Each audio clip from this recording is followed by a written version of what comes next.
Hello बच्चों, let's read the question. The question says a free neutron decays into option A an electron and a proton, option B a proton an electron and a anti neutrino, option C an electron and a positron, option D free neutrons are stable. So question में बोला कि जो free neutron decay होता है तो उसके लिए कौन सा ऑप्शन करेक्ट होगा. तो लिखते हैं हम यहाँ पर अपना की concept.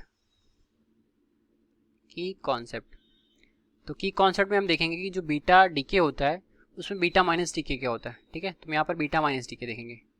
Beta minus decay. So basically जो बीटा डीके होता है उसमें हमारा जो न्यूक्लियस होता है पेरेंट एटम का वो स्पॉन्टेनियसली इमिट करता है इलेक्ट्रॉन या फिर पॉजिट्रॉन को. तो जब हमारा न्यूक्लियस पेरेंट एटम का डीके होने के बाद प्रोटॉन को इमिट करे और साथ में उसके इलेक्ट्रॉन और एंटी न्यूट्रिनो भी रहे तो हमारा बीटा माइनस डीके कहलाता है. ठीक है, तो यहाँ पर लिखेंगे कि when a nucleus of parent atom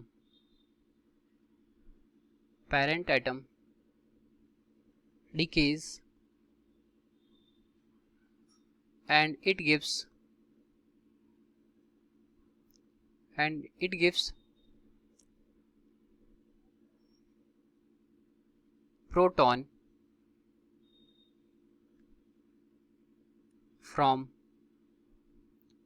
neutron.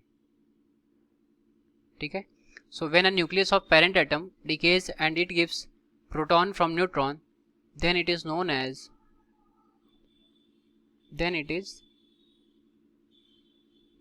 ठीक है, then it is known as beta minus decay. अगर यहीं पर हमारा जो ये क्या है, ये न्यूट्रॉन से प्रोटॉन में कन्वर्ट हो रहा है और अगर यहीं पर हमारा प्रोटॉन से न्यूट्रॉन में कन्वर्जन होता है तो बीटा पॉजिटिव डीके कहलाता है. ठीक है, तो ये हो गया हमारा की कॉन्सेप्ट. अब हम आते हैं अपने प्रॉब्लम पर. ठीक, और इसकी कॉन्सेप्ट की हेल्प से इसकी इक्वेशन लिखेंगे. तो बीटा माइनस डीके की इक्वेशन लिखें. बीटा माइनस डीके, तो इसमें हमारा क्या न्यूट्रॉन से प्रोटॉन में कन्वर्जन हो रहा है, तो ये रहा न्यूट्रॉन और ये कन्वर्ट हो गया किसमें, प्रोटॉन में. साथ में इसके हमें एक इलेक्ट्रॉन निकलता है. ठीक है, इलेक्ट्रॉन निकलेगा और एक एंटी न्यूट्रिनो पार्टिकल निकलता है. हमारा न्यू जो बार है ये क्या है, एंटी न्यूट्रिनो पार्टिकल है. ये बेसिकली न्यूट्रल पार्टिकल्स होते हैं. इनका जो मास होता है इलेक्ट्रॉन के कंपेरिजन में बहुत ही कम होता है. ठीक, इसको हम क्या बोलते हैं, एंटी न्यूट्रिनो.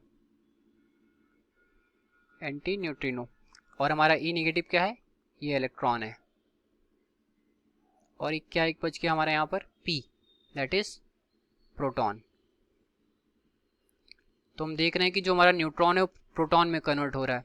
तो अब आते हैं अपने ऑप्शंस पर और ऑप्शन को देखते हैं.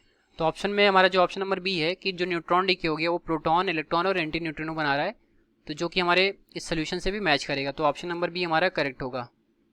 Hence option B is correct. तो ये रहा हमारे इस क्वेश्चन का correct solution. I hope you understood well. Thank you.